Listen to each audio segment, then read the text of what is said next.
Bonjour et bienvenue à cette émission où j'avais envie, à la suite de la dernière célébration de dimanche dernier, la fête de la Très Sainte Trinité, de m'adresser à vous en disant, eh bien voilà, comment est-ce qu'aujourd'hui on peut expliquer, comment est-ce qu'on peut essayer d'ouvrir une spiritualité de la très sainte Trinité. Comment comprendre les bribes de ce concept? Alors bien sûr que l'on pourrait parler de communication des idiomes, d'union hypostatique, mais le monde d'aujourd'hui est tellement éloigné de ses racines notionnelles qu'il faut reprendre à la base. Bien entendu qu'il faut prendre des exemples que tout le monde peut essayer de saisir. Il y a l'analogie, mais vous savez, et je le répète en permanence, l'analogie a toujours la limite de sa compréhension.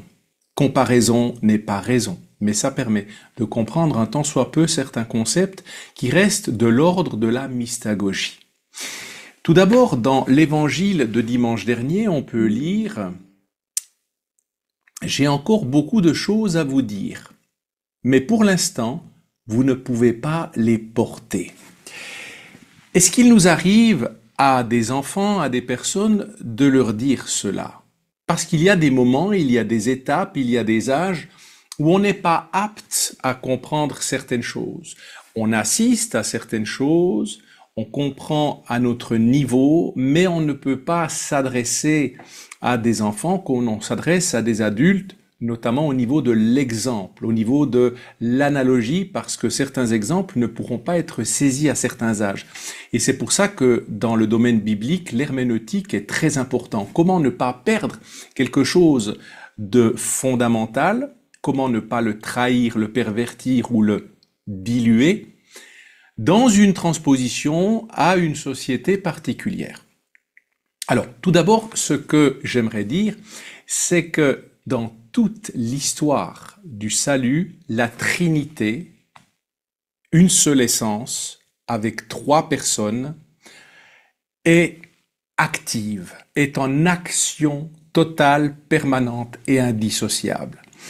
Mais dans notre histoire, nous voyons quand même une manifestation plus grande dans ce que nous ressentons, notamment dans la première alliance. Dans l'Ancien Testament, le Premier Testament, nous voyons davantage la figure du Père. Ce Père qui a même des fois une attitude que l'on peut ressentir comme celui qui élève, celui qui est punissant, hein. Parfois on le ressent comme ça, en tout cas à cette époque-là. Et c'est davantage cette figure-là qui émerge, bien que toute la Trinité ait été dans l'action complète à toutes les époques. Ensuite, il y a eu l'incarnation où seul le Fils s'est incarné. Et là, la deuxième personne de la Trinité se donne à voir, à connaître, à appréhender. Il devient fils de Marie. Donc il devient enfant et en même temps frère et sœur pour chacun d'entre nous. Frère, je veux dire, il devient frère pour ses semblables, pour ses frères et ses sœurs, pour chacun d'entre nous. C'est comme ça qu'il faut le comprendre.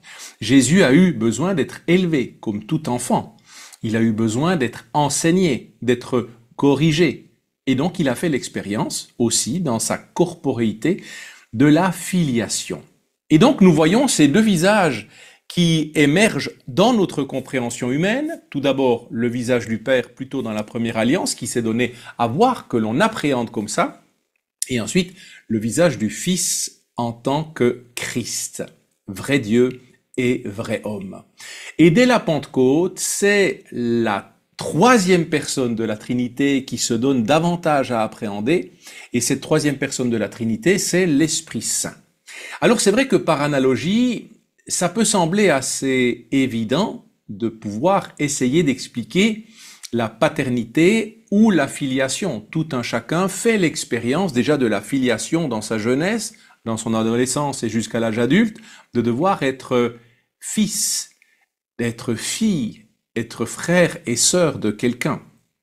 Et ensuite, lorsqu'il est adulte, il aura le souci aussi d'élever les jeunes, soit dans une paternité ou une maternité biologique, soit dans une paternité ou une maternité spirituelle. Mais il y a l'envie de faire croître celui qui est plus petit que soi, de lui transmettre le donné de la foi notamment, et donc on fait l'expérience de prendre soin de ce plus petit, même d'aller jusqu'à donner sa propre vie pour que lui puisse grandir et que moi, je diminue. Mais ensuite, comprendre l'Esprit Saint, eh bien, je vous donnerai un exemple assez concret, assez simple et assez parlant, surtout à l'époque d'aujourd'hui, où on commence de voir parfois les personnes âgées comme gênantes. Regardez nos voisins français, où on aimerait plutôt maintenant essayer d'élaguer dans les personnes qui commencent à devenir âgées et qui commencent à être atteintes assez sévèrement dans leur santé. J'ai fait l'expérience d'une dame qui était, on peut dire, à l'aurore de son passage, hein. Elle était vraiment en fin de vie et sa famille, très souvent, se lamentait pour elle en disant on serait dans cet état-là, on aimerait partir, on n'aimerait pas être encore là parce que elle ne peut plus être productive, elle était pratiquement tout le temps alitée.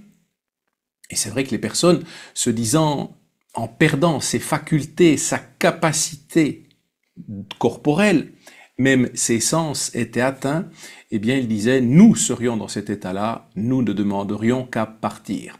Et c'était très surprenant d'entendre cette personne qui au contraire disait, c'est au contraire moi qui vous plains, parce que vous êtes dans l'activisme, vous courez après les occupations, après le travail, après les divertissements, et vous n'arrivez plus assez à prendre du temps pour penser les uns aux autres, pour prier, pour intercéder pour tout ce qui se passe dans notre monde. Vous êtes en train toujours de courir dans votre monde qui, pour finir, perd le sens de la verticalité. Et c'était très interpellant parce que cette personne disait, vous vous rendez compte que dans mon état, j'ai enfin le temps de pouvoir être la mémoire de la famille, être le temps de pouvoir vous accueillir parce que vous savez moi où je suis et je suis toujours à disposition de ceux qui viendront me visiter. Je n'ai pas besoin de vous informer de mes nombreux déplacements et occupations parce que vous me trouvez toujours au même endroit. Donc je suis en même temps une espèce d'encre, un amarrage de toute la famille, de tous mes proches qui peuvent me trouver là quand elles le veulent. Et c'est interpellant, parce que cette personne était non seulement la mémoire, mais en même temps la personne qui était tout esprit, qui était toute prière, qui était toute intercession, qui était toute, dans le fond, disponibilité. Et je crois que c'est tellement beau, cette conception de sortir de l'activisme, de l'utilitarisme, pour se dire, eh bien, c'est peut-être ça aussi, dans notre corps, dans notre être, dans notre vie, dans notre pèlerinage terrestre, de pouvoir comprendre, vu que nous avons été créés à l'image de Dieu, de comprendre comment ces différentes étapes, tout en étant la même essence, trois personnes vont s'imbriquer tout au fil de notre vie. La filiation, la paternité et finalement la mémoire et l'esprit. Et c'est peut-être quand nous avons acquis toute cette dimension, toute cette connaissance, toute cette expérience dans notre corps et dans notre esprit, que finalement nous serons prêts à rencontrer la vraie Trinité après l'avoir touché du bout des doigts dans cet aspect mystagogique. Si j'étais un peu provocateur, je dirais que les non-croyants appellent les personnes âgées la vieillesse. Les croyants, elles, et eux devraient plutôt l'appeler la sagesse. Que celui qui a des oreilles entende.